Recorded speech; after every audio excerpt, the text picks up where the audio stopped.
সুপ্রিয় দর্শক, সবাইকে আমন্ত্রণ জানাচ্ছি নিউজ 24 এর নিয়মিত আয়োজন প্রশ্নোত্তরে করোনা ভাইরাসে। সাথে আছি আমি ডাক্তার মনি চৌধুরী। গত 24 ঘন্টায় করোনা ভাইরাসে আক্রান্ত রোগীর সংখ্যা ৩,৮৮৩ জন। শনাক্তর হার ছাড়িয়েছে 18%। মারা গেছে 54 জন। যদিও বিগত কয়েকদিনের তুলনায় মৃত্যুর সংখ্যাটা কম, কিন্তু বাড়ছে শনাক্তের হার।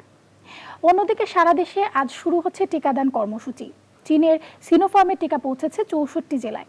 টিকাদান কর্মসূচি কতদিন চলবে, কাদেরকে এর আওতায় নিয়ে আসা হবে, কারা অগ্রাধিকার পাচ্ছে, বিষয়গুলো জানবো। সাথে জানবো এই পরিস্থিতি মোকাবেলায় আর কি করণীয় আছে। আমাদের সাথে একজন অতিথি উপস্থিত আছেন ডাক্তার মিজানুর রহমান কল্লোল, সহযোগী অধ্যাপক, ঢাকা ন্যাশনাল মেডিকেল কলেজ ও হাসপাতাল। চলুন কথা বলি অতিথির সাথে। ডাক্তার মিজানুর রহমান কল্লোল, আমাকে শুনতে পাচ্ছেন? আমি শুনতে পাচ্ছি, আপনি কি শুনতে পাচ্ছেন? জি, শুনতে পাচ্ছি। আপনাকে স্বাগত আমাদের আজকের আয়োজনে। ধন্যবাদ আপনাকে। আমরা জানি যে আজকে থেকে টিকাদান কর্মসূচি শুরু হচ্ছে। চীনের সিনোফার্মের টিকা এসে পৌঁছেছে, তার সাথে ফাইজারের টিকাও দেয়া হচ্ছে। সেই বিষয়গুলো সম্পর্কে আপনার কাছ থেকে একটু জেনে নিতে চাই। আপনাকে আজ থেকে চীনের সিনোফার্ম ও কোভ্যাক্স থেকে পাওয়া যে ফাইজারের টিকাদান, এটা শুরু হচ্ছে প্রতিটা জেলায় একটি কেন্দ্রে। এটা আসলে দেওয়া হবে এবং জানা গেছে বাংলাদেশ যে সিনোফার্মের টিকা উপহার দিয়েছে চীন, আর 30,000 ডোজ এদেশে কর্মরত নিজেদের কর্মীদের জন্য এটা তারা দিবে। আর বাকি 10,70,000 ডোজ টিকা দেশের যে 5,35,000 এটা দেওয়া হবে। এছাড়া ফাইজারের যে 1,620,000 ডোজ টিকা এসেছে বৈশ্বিক টিকা বিতরণ সংস্থা কোভ্যাক্সের মাধ্যমে, সেটা আর অ্যাস্ট্রাজেনিকার 10,08,000 ডোজ টিকা দেশে আসবে। এগুলো আসলে দেওয়া হবে এবং যারা প্রথম ডোজ যাদের সম্পন্ন হয়েছে, যারা আসলে দ্বিতীয় ডোজ পান নাই, তাদেরকে তো অ্যাস্ট্রাজেনিকা এবং টিকাটা সেগুলো আসলে ধীরে ধীরে ওটা দেওয়া হবে। স্যার, আপনার সংযোগটি একটু মনে হচ্ছে সমস্যা করছে, কারণ কথা স্পষ্ট শোনা যাচ্ছে না। আপনি দয়া করে আরেকবার বলবেন। জি স্যার, শুনতে পাচ্ছি। আজ থেকে যে দেশের চীনের সিনোফার্ম এবং কোভ্যাক্স থেকে পাওয়া যে ফাইজারের টিকাদান, এটা শুরু হচ্ছে। দেশের প্রতিটি জেলায় একটি করে কেন্দ্রে এই টিকা দেওয়া হবে এবং যে আমাদের বাংলাদেশে মোট 11 লাখ ডোজ যে সিনোফার্মের টিকা যে নিয়েছে, তার মধ্যে উপহার দিয়েছে এবং তার মধ্যে যে 10-30,000 টিকা তাদের চীনের যারা আছে বাংলাদেশে, যারা তাদের জন্য আলাদা করে এটা দেওয়া হবে। আর বাকি যে 10,30,000 যে টিকা, সেগুলো আর কি ওই যে ওই 10,30,000 টিকা এই যে বাংলাদেশে যে 5 লাখ হবে, কারণ একটা টিকা হলো আপনার 2টো ডোজ। এখানে একটা মানুষকে 2টো করে ডোজ দেওয়া হবে, সেইভাবে দেওয়া হবে।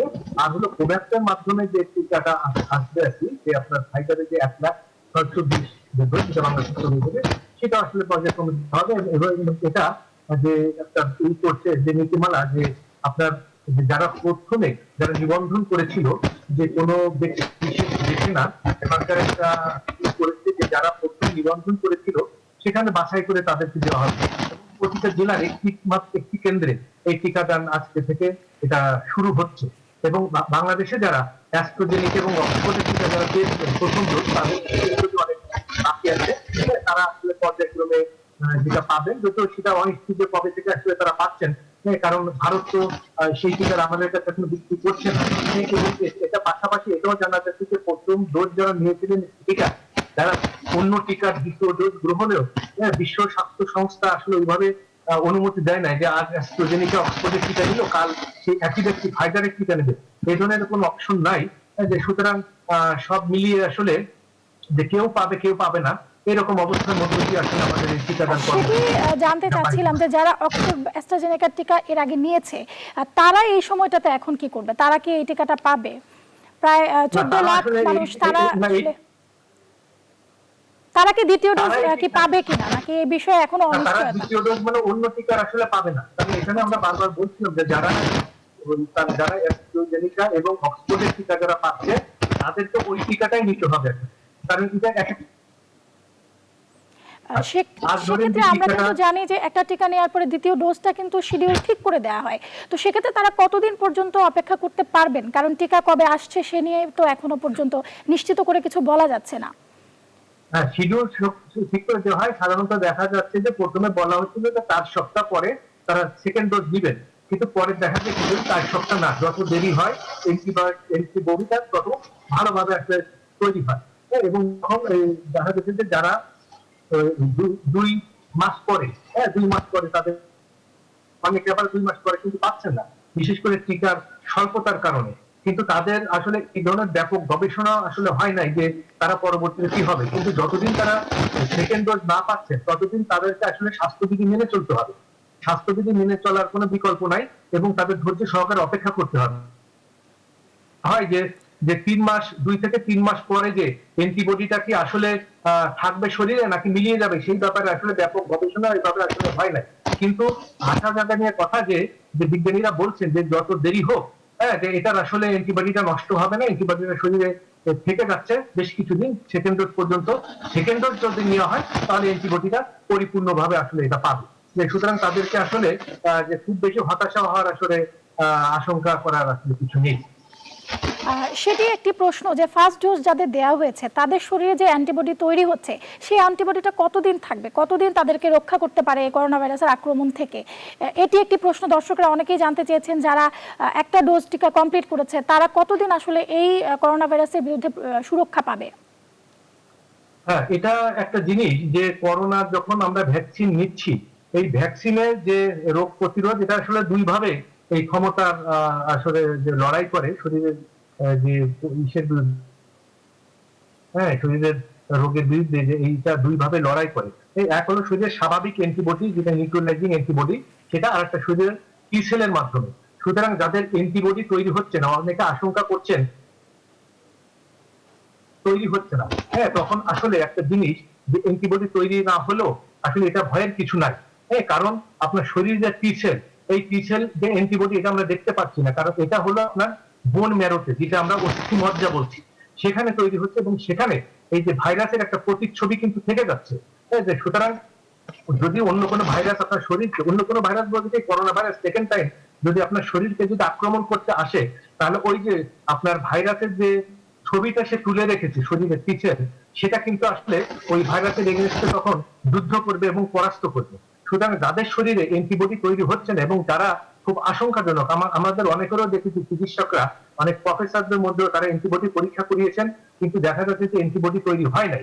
সুতরাং কিন্তু আশঙ্কার কিছু নাই, কারণ তার এই অ্যান্টিবডিটা, এই দৃশ্যমান অ্যান্টিবডিটা আপনার শরীরের আপনার এই তৈরি না হলেও আপনার টি সেলে কিন্তু একটা অ্যান্টিবডি আপনার থেকে যাচ্ছে এবং এই ভাইরাসের একটা প্রতিবিম্ব কিন্তু ওখানে থেকে যাচ্ছে এবং সেটাই কিন্তু আপনার এই এখানে অ্যান্টিবডি তৈরি না হলে আপনার ভয়ের কিছু নাই। আপনার সেকেন্ড ডোজ যদি দেওয়া হয়ে যায় তাহলে আপনি মনে করবেন যে মোটামুটি বা আপনি সুরক্ষা আছেন। যদিও ব্যাপক গবেষণা কিন্তু এখনো হয় নাই যে সেকেন্ড ডোজের পরে আসলে কি, কারণ আমরা ইতিমধ্যে লক্ষ্য করেছি যে প্রথম ডোজ দেওয়ার পরে অনেকে কিন্তু আক্রান্ত কিন্তু হয়েছে এবং এই আক্রান্ত হওয়ার এখন যে টিকা আমাদের হাতে আছে সিনোফার্মের যে টিকা, সেটি তো 11 লাখ টিকা এসে পৌঁছেছে। তো সেক্ষেত্রে কি 11 লাখ মানুষকে কি ফার্স্ট ডোজ টিকা দেওয়া হবে নাকি এটা সংরক্ষণ করা হবে যেন ফার্স্ট এবং সেকেন্ড ডোজ দুটোই কমপ্লিট করা যায়?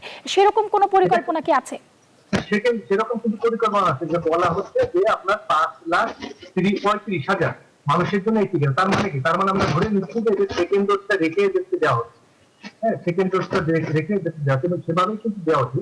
আর যে জিনিসটা আমাদের যে স্কুল কলেজ তখন বন্ধ রয়েছে এবং সবকিছু খুলে গেছে, সুতরাং ওই স্টুডেন্টের বিষয়টা এই যে ডোজের ভিতর থেকে স্টুডেন্ট, বেশি করে মেডিকেল স্টুডেন্টকে কিন্তু অন্তর্ভুক্ত করা হয়েছে এবং মেডিকেল স্টুডেন্ট যাদের সামনে পরীক্ষা, বিশেষ করে ফাইনাল প্রপ পরীক্ষা, তাদেরকে কিন্তু দেওয়া হচ্ছে, অনেককে কিন্তু এইভাবে দেওয়া হচ্ছে। হ্যাঁ, যে আমাদের এখন আসলে যে টিকা যেগুলো আমরা উচিত যে জনসাধারণকে স্বাস্থ্যবিধি মানার ভিতর রেখে এখন স্টুডেন্টদের এবং শিক্ষকদের এই জিনিসটা যাতে দেওয়া যায়, যাতে স্কুল কলেজ যাতে দ্রুত খুলে দেওয়া যায়, এই জিনিসটা আমাদের আসলে মাথায় চিন্তা ভাবনা করলে।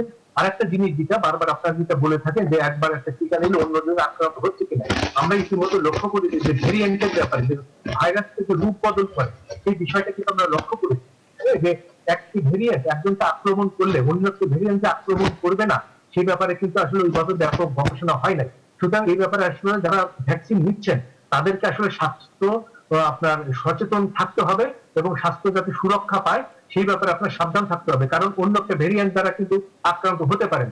আর আপনি যে এই যে ভ্যাকসিনের কথা বলা হচ্ছে, ভ্যাকসিন যদিও একমাত্র প্রতিষেধক আপনার এই যে এই করোনাকে মোকাবেলা করার একমাত্র প্রতিষেধক ভ্যাকসিন, এবং ভ্যাকসিনের কার্যকারিতা আমরা লক্ষ্য করা পর্যন্ত কিংবা ভ্যাকসিন শেষ না হওয়া পর্যন্ত মাস্ক পরা হয়, এর কিন্তু কোনো বিকল্প নাই।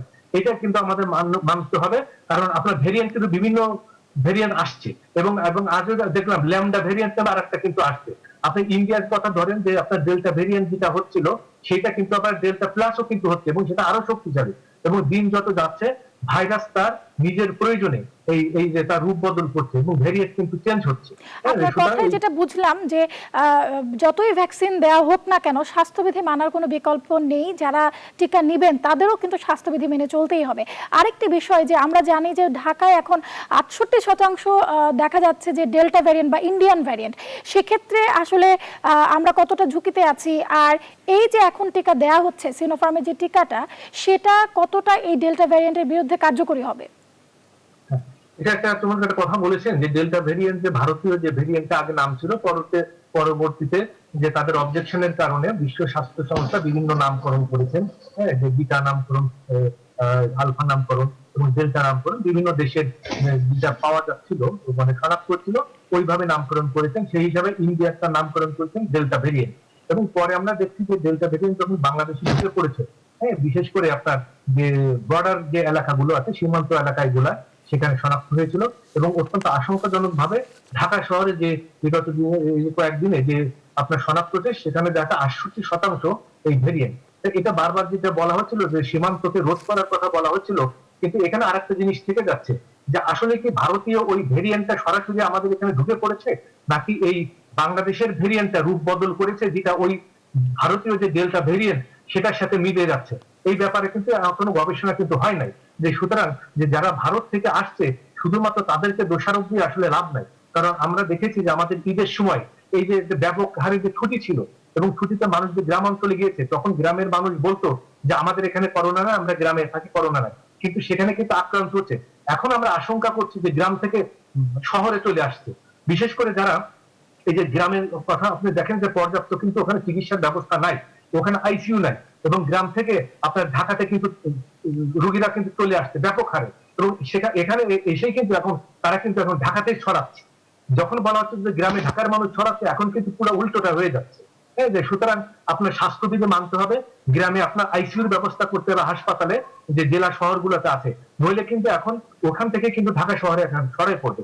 এবং এই ভেরিয়েন্ট অত্যন্ত শক্তিশালী ভেরিয়েন্ট, আমরা ইতিমধ্যে লক্ষ্য করেছি যে খুব দ্রুত সময় মানুষকে আক্রান্ত করছে এবং দ্রুত সময় মানুষের ভিতর জটিলতা সৃষ্টি করে মানুষকে মৃত্যু মুখে পতিত করছে। সেটি একটি প্রশ্ন যে যদি সমগ্র ঢাকা শহরে এই ভাইরাসটি ছড়িয়ে পড়ে সেক্ষেত্রে এই চাপটাকে আমাদের স্বাস্থ্য ব্যবস্থার উপর কি অতিরিক্ত চাপ পড়বে নাকি আমাদের স্বাস্থ্য ব্যবস্থা এখন প্রস্তুতি নিচ্ছে বা প্রস্তুত আছে? এটা আমাদের জন্য একটা দুঃখজনক যে প্রায় 1.5 বছর কাল অতিক্রম করলাম, হ্যাঁ, কিন্তু আমরা আসলে স্বাস্থ্য ব্যবস্থায় যে ওইভাবে কিন্তু আমরা করতে পারি নাই, আমরা ওই যে ব্যবস্থা নিতে পারি নাই যে আমরা কি কি ব্যবস্থা আসলে গ্রহণ করব। কারণ আমরা দেখতে পাচ্ছি যে আমাদের মাননীয় প্রধানমন্ত্রী মাননীয় শেখ হাসিনা উনি বিভিন্ন নির্দেশনা দিচ্ছেন, কিন্তু যারা পালন করবে, যারা এই জিনিসগুলোকে যারা মাঠ পর্যায়ে ছড়িয়ে দেবে তাদের আসলে অনেকটা অনীহা আমরা লক্ষ্য করছি, অনেকটা উদাসীনতা লক্ষ্য করছি। এটা আমাদের জন্য অত্যন্ত দুঃখজনক। এখন স্বাস্থ্য মন্ত্রণালয় আমার যেটা মনে হয় না যে ব্যাপক ওই ধরনের প্রস্তুতি আসলে তাদের মধ্যে আসলে আছে। কারণ যদি থাকতো, যদিও আমরা এটা একটা আল্লাহর রহমত আছে এবং আমাদের চিকিৎসক এবং স্বাস্থ্যকর্মীদের যে ব্যাপক যে কি বলে কর্মতৎপরতার মাধ্যমে আমরা কিন্তু মোকাবেলা করতে পারছি, মানুষের মধ্যে অসচেতনতা সত্ত্বেও আমরা অনেকটা মোকাবেলা করতে পারছি। আপনি যদি বিশ্বের দিকে তাকান তাহলে দেখবেন যে অন্যান্য দেশে যে হারে শনাক্তের হার, যে হারে আক্রান্তের হার, যে হারে মৃত্যুর হার, সেই তুলনায় আমাদের বাংলাদেশে ওইটা কিন্তু অনেক কম। এটা হয়েছে এই যে স্বাস্থ্যকর্মীদের যে নিরলস পরিশ্রমের ফলে এবং তাদের এই যে কি বলে যে তাৎক্ষণিক যে ব্যবস্থা সেটা গ্রহণ করে, কিন্তু স্বাস্থ্য মন্ত্রণালয় এবং স্বাস্থ্য অধিদপ্তর তাদের উচিত এই বিষয়গুলোকে সমন্বয় করা, কিন্তু আমরা সেটা আসলে লক্ষ্য করি না। আমরা দেখা যাচ্ছে যে যখন একটা জায়গায় যে ব্যাপক হারে ছড়িয়ে পড়ে, যে আশঙ্কা দেখা দেয় এবং আক্রান্ত হচ্ছে, তারপরে তারা একটা তোড়জোড় করে একটা ব্যবস্থা তারা নেয়।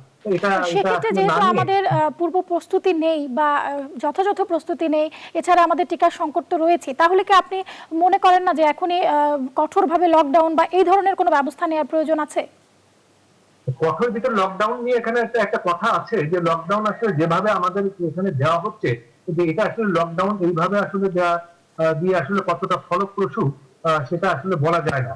কারণ আপনি দেখা যাচ্ছে যে লকডাউন এক জায়গায় দিচ্ছেন, কিন্তু সেখানে লকডাউন একটা নিয়ম রয়েছে যে ওইখানে কোনো লোক ঢুকতে পারবে না এবং সেই লকডাউন এলাকায় কোনো লোক বাইরেও বেরোতে পারবে না। কিন্তু আসলে ওইভাবে কিন্তু আসলে বিষয়টা হচ্ছে না। না হওয়াতে হয়েছে কিন্তু শুধু লকডাউন কাগজের কলমে থেকে যাচ্ছে এবং কিছু কিছু ক্ষেত্রে দেখা যাচ্ছে আইন শৃঙ্খলা বাহিনী আছেন তারা, কিন্তু ওইভাবে কিন্তু হচ্ছে না। তাই সুতরাং এই লকডাউন দিয়ে আসলে কতটা ফলপ্রসূ হবে সেটা একটা প্রশ্ন থেকে যায়। তার চেয়ে যদি আপনি কঠোরভাবে স্বাস্থ্যবিধি মেনে চলেন সেটা আসলে বেশি কার্যকর হবে। কঠোর কারণ লকডাউন দেওয়ার ফলে যে এই যে গণপরিবহন যেভাবে ছেড়ে দেওয়া হয়েছে এবং গণপরিবহনের ভিতরে মানুষের যে গাদাগাদি ঠাসাঠাসি, সেটাতে আসলে ওইভাবে আসলে হবে না, আসলে করোনা প্রতিরোধ করা যাবে না। আপনি স্বাস্থ্যবিধিটাকে আসলে কঠোরভাবে আপনাকে স্বাস্থ্যমন্ত্রীও বলছিলেন যে গণপরিবহনের কারণেই করোনা ভাইরাসের সংক্রমণ আরো বেশি বেড়েছে, এবং আপনার কথা থেকেও কি তাহলে আমরা এটাই ধরে নিতে পারি যে সামাজিক দূরত্ব বজায় রাখা, মাস্ক ব্যবহার করা, স্বাস্থ্যবিধি মেনে চলা সেটাই এখন একমাত্র রক্ষা কবচ আমাদের জন্য? আপনি কি এটাই বোঝাতে চাচ্ছেন? হ্যাঁ, আমি সেটাই বলতে চাচ্ছি যে আপনার কঠোর স্বাস্থ্যবিধি মানতে হবে। কঠোর স্বাস্থ্যবিধি বাধা কোনো বিকল্প না, কারণ লকডাউন আসলে যে কিছু যে উপকার হয় না তা না, কিন্তু লকডাউন যদি আপনার যে লকডাউনের মতো না হয়, লকডাউন যেটা যে যেখানে লকডাউন সেখানে কেউ ঢুকতে পারবে না আর সেখান থেকে কেউ বেরোতে পারবে না, কিন্তু সেটা কিন্তু আসলে হচ্ছে না।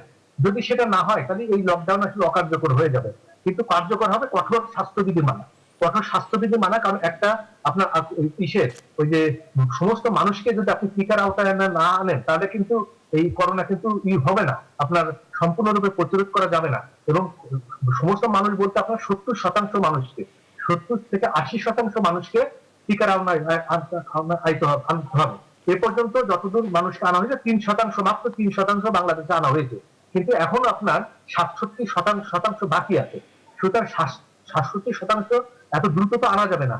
আর এটা অত্যন্ত সুখবর যে আমাদের বাংলাদেশেও যদি টিকা উৎপাদন হয়, প্রধানমন্ত্রী যেটা বলেছেন, যদি টিকা উৎপাদন হয় তাহলে একমাত্র সম্ভব যে সমস্ত মানুষকে, এই 70% মানুষকে টিকার আওতায় আনা। তাই এই পর্যন্ত আপনাদের স্বাস্থ্যবিধি, কঠোর স্বাস্থ্যবিধি আপনার কষ্ট হলেও মানতে হবে, কিন্তু এর বিকল্প নেই। ধন্যবাদ আপনাকে, এত ব্যস্ততার মাঝেও আমাদের সময় দিয়েছেন। দর্শক, আজকের আয়োজন এই পর্যন্তই। দেখা হবে পরবর্তী পর্বে।